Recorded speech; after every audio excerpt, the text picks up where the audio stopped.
हाय friends, मैं हूं Manav. Welcome to movie शूवी। क्या हाल चाल है? बढ़िया है। ये सवाल आप मेरे से 2-3 दिन से पूछ रहे थे, तो मेरे पास पूरे डिजिट्स आए नहीं थे, तो इसलिए मैंने सर्कस का बिजनेस एनालिसिस वाला अपना जो एपिसोड है वो बनाया नहीं है। सर्कस बहुत महंगी पिक्चर थी और बहुत इंपॉर्टेंट पिक्चर थी और काफ़ी लोग इसका इंतज़ार कर रहे थे। तो ये खरी तो उतरी नहीं, ये तो किसी से छुपा नहीं है। तो कितना इसने बिजनेस कर लिया 3 दिन में? क्या ये फ्लॉप होगी, सुपर फ्लॉप होगी, डिजास्टर होगी? जब लोग क्लेम करते हैं कि बड़े बड़े लॉसेस हो गए, तो इतने हो गए कि लोगों के तो आंसू निकल आए और वो बैंकरप्ट हो गए। तो कौन कितना बैंकरप्ट हो गया या नहीं हुआ, या फिर ये ओवर द टॉप बातें थी सिर्फ, यही सब चीज़ें यहाँ पर डिस्कस करेंगे। ठीक है, पहले तो मैं आपको एक चीज़ का फिगर बता देता हूँ, वो पहले अपने दिमाग में रजिस्टर कर लेना।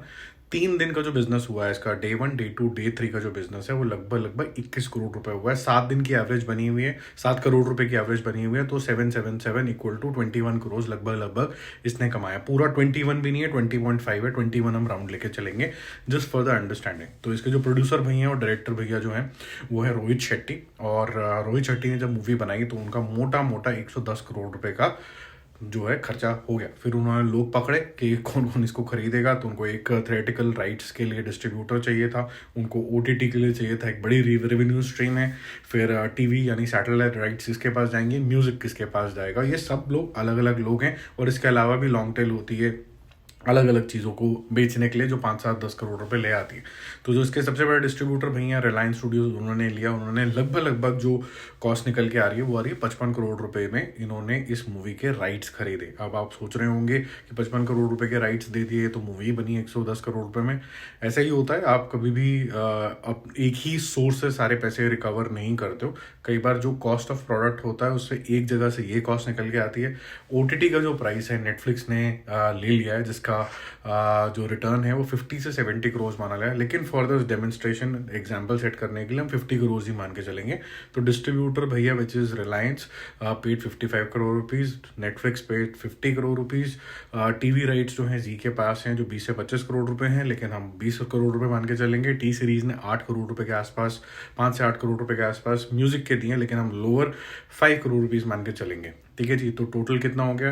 55, 50, 20 और 5 टोटल करोगे तो बनेगा 130 करोड़ रुपए। रोहित शेट्टी के जेब में डे 1 130 करोड़ रुपए आ गए। उन्होंने लगभग लगभग 20 करोड़ रुपए कमा लिए। और इसके अंदर अलग से भी कुछ ना कुछ कैलकुलेशन होती हैं, विच इज़ प्रॉफिटेबिलिटी। जो जो भी डिस्ट्रीब्यूटर के साथ हुआ होगा वो हम लोगों को ज़्यादा एक्सपोज होता है नहीं।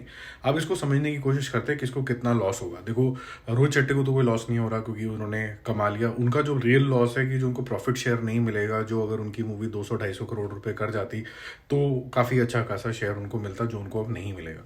तो जो इंटायर एफर्ट और 2 साल की मेहनत, वो यही हुआ कि एक मिनिस्कुल अमाउंट उनको मिल गया। अब रिलायंस जो है वो क्वेश्चन में आ जाता है। रिलायंस ने 120 करोड़ रुपए लगभग लगभग कमाने हैं थिएटर्स के अंदर, तब उनका जो शेयरिंग है बिटवीन डिस्ट्रीब्यूटर एंड एग्जीबिटर यानी थिएटर वाले, उनको फिर लगभग लगभग 55 से 60 करोड़ रुपए उनके जेब में आएंगे और वो सेफ जोन के अंदर चले जाते हैं। अब रिज्यूम करते हैं कि वो सिर्फ 50 करोड़ रुपए ही कमा पाते हैं, यानी कि life time business of this movie is 50 to 60 crore. Lower side रखते हैं अगेन 50 करोड़ रुपीज़। तो 50 करोड़ रुपीज़ का मतलब है लगभग लगभग 25 करोड़ रुपए रिलायंस के जेब के अंदर आएंगे। उन्होंने दिए कितने थे? 55 करोड़ रुपए। तो लॉस कितना हुआ? 30 crore rupees. Reliance and 30 crore rupees. तो आप समझ गए होंगे, कोई किसी की वजह से बैंक या फिर किसी की गाड़ियां नहीं बिकती हैं, वो थोड़ी सी बड़ी बड़ी बातें लोग करने लग जाते हैं। हाँ, ये लॉस इतने इतने बड़े होते हैं, लेकिन रोहित शेट्टी ने रिलायंस के साथ बहुत बड़ी बड़ी हिट्स दी हैं। सूर्यवंशी भी बहुत बड़ा हिट हुआ था, 200 करोड़ रुपये, 196 करोड़ रुपीज़ कोरोना टाइम में था। उससे पहले भी सारी मूवीज़ 200 करोड़ रुपये से ऊपर गई हैं। और ये बिज़नेस थोड़ा इसी तरीके का है, बड़ा लॉस और बड़े प्रॉफिट। और जो टोटल लॉस होगा अगर रिलायंस को होगा तो करीबन 30 करोड़ रुपये होगा, हायर साइड 35 करोड़ रुपये, इससे ज़्यादा नहीं होगा। They can bear this much, ऐसा कोई बड़ी बात नहीं है। म्यूज़िक बहुत ज़्यादा बड़ा हिट नहीं हुआ जितना हो सकता था, तो म्यूज़िक जो है ओके ओके रहा। वो मेरे ख्याल से ब्रेक इवन रहेगा टी सीरीज़ के लिए।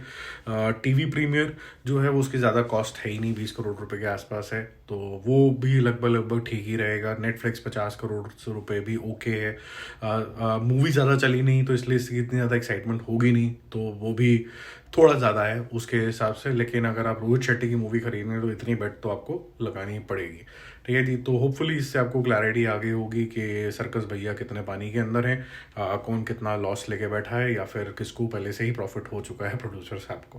बाकी जल्दी मिलते हैं और अपडेट्स और रिव्यूज़ के साथ। Don't forget to subscribe the channel. Bye bye.